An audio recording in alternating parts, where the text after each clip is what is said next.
Me ndalimin e rreshtive të shiut, banorët që jetojnë në fshatra kanë nisur punën për pastrimin e kullotave apo tokave bujqësore nga barishtet, shkurret e ferrat. Ndërkohë gjatë këtij procesi ata kanë ndjekur mbetjet, por në disa raste zjarret u kanë dalë jashtë kontrolli. Në harkun kohor të një jave në të gjithë qarkun Dibër ka patur rreth 15 vatra zjarri, të shkaktuara nga persona të cilët po pastronin kullotat apo tokat bujqësore.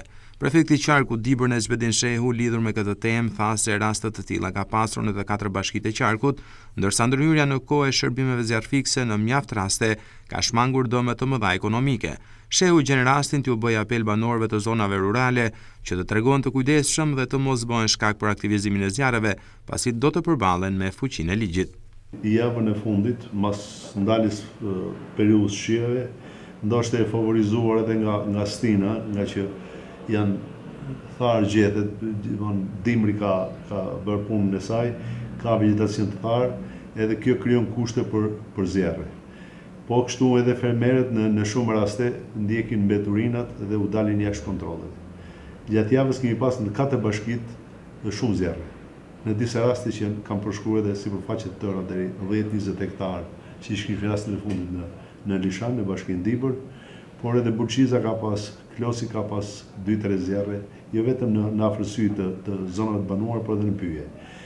Realisht bashkitë kanë reaguar në kohë, kanë mundur t'i marrë nën kontroll, periudha më e gjatë angazhimi ka qenë 24 orë në bashkinë Dibër, janë mbajtur në kontroll, gjejë raste duke thirrje veçanërisht fermerëve, por edhe forcave të policisë, të bashkisë gjithëve, të rrisin vigjilencin, të mos lanë të djegin mbeturina pranë zonave me pyje, për arsye se bën shkak për zjarre. Mund të kemi 10-15 zjarre vetëm këtë javë në qarkun e Dibërës. Vatra e fundit e zjarrit në qarkun Dibër u shkaktua mbrëmjen e së martës në fshatin Krajk të Bulqizës, ndërsa policia ka proceduar penalisht 2 persona me akuzën e shkatërrimit me zjarr të pyjeve dhe mjedisit pyjor.